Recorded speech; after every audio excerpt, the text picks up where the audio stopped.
best forms of Oriental fighting? What is the most powerful of the best form?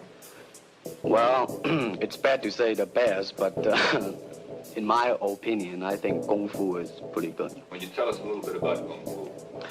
Well, Kung Fu is originated in China. It is the ancestor of Karate and Jiu-Jitsu.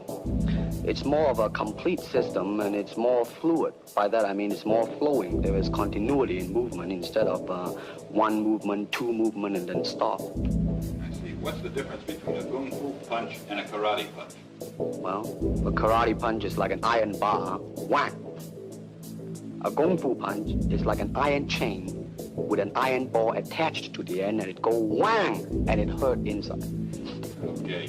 Li has studied a system of Chinese Kung Fu for the past 9 years called Wing Chun, and is considered one of the art's most talented and articulate exponents. His teacher in this art has been an elderly Hong Kong Chinese master by the name of Yip Man.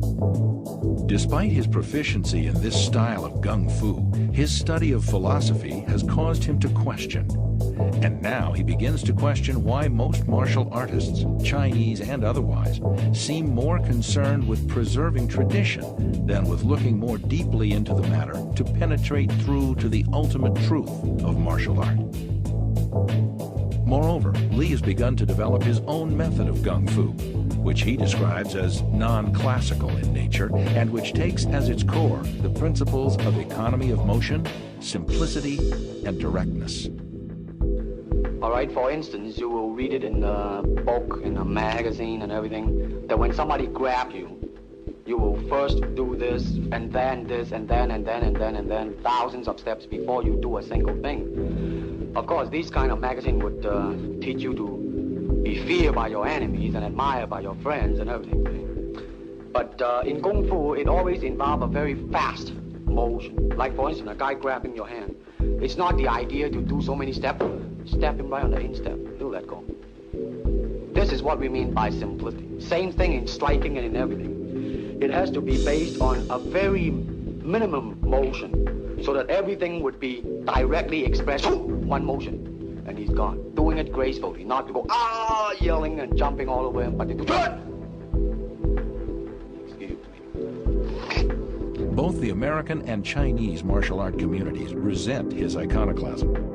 For such a young man to stand up against thousands of years of tradition and venerated authority is considered a direct threat to the status quo and its entrenched power base.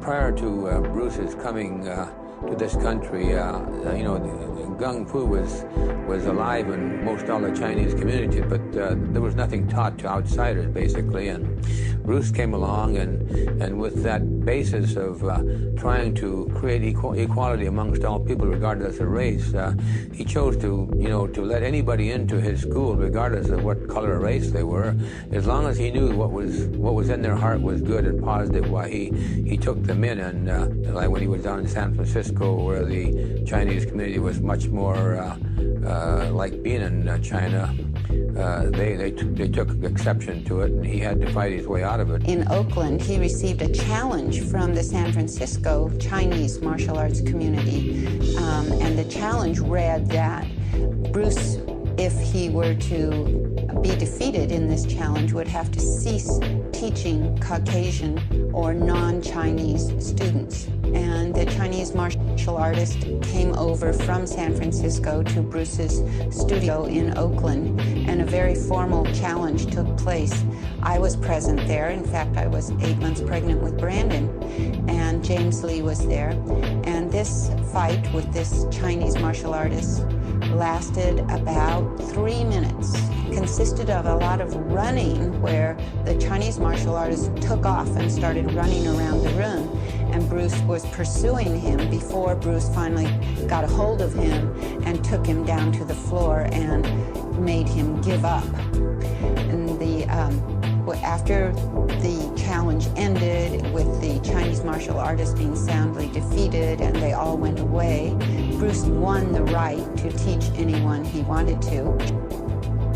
By February of 1967, Li has 3 schools operating in Seattle, Oakland, and Los Angeles that teach his own interpretation of Gung Fu, based on his own investigations into the ultimate truth of unarmed combat. However, by now the young man is openly critical of the traditions and limitations he sees as inherent in the martial arts as they're currently being practiced in America. He believes they lack a solid grounding in reality, consisting of rehearsed self-defense routines that are employed in predictable and patternized rhythms. He notes that real combat is spontaneous, not rehearsed, and is made up of irregular or broken rhythm that a martial artist cannot anticipate, only respond to. Even the championship karate tournaments of the era are non-contact affairs, settled not on knockouts, but on an accumulation of points awarded for blows that never touch an opponent. A victory is determined by a team of judges who conclude which combatant would probably have hurt the other combatant the most had contact been allowed. Lee has no use for such styles of pseudo-fighting, which he calls organized despair and dryland swimming. Lee's criticism of the arts can be attributed in part to his background in Hong Kong, which consisted not of non-contact karate tournaments, but full-contact street fights and challenge matches fought on Hong Kong rooftops. When not fighting against proponents of different styles of Gung Fu on rooftops, Lee had also fought frequently against opponents who had been armed with knives and chains. In such real-world encounters, referees and judges were not necessary.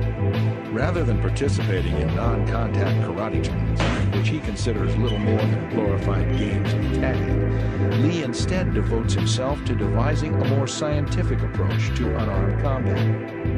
His research leads him to the science of Newtonian physics and the techniques and principles of European fencing and Western boxing, where efficiency, not tradition, are the touchstones of both disciplines. Lee's research causes him to understand that the only litmus test of a combative technique's worth is whether or not it can be landed effectively on an opponent. Anything that's ornamental is discarded from his style.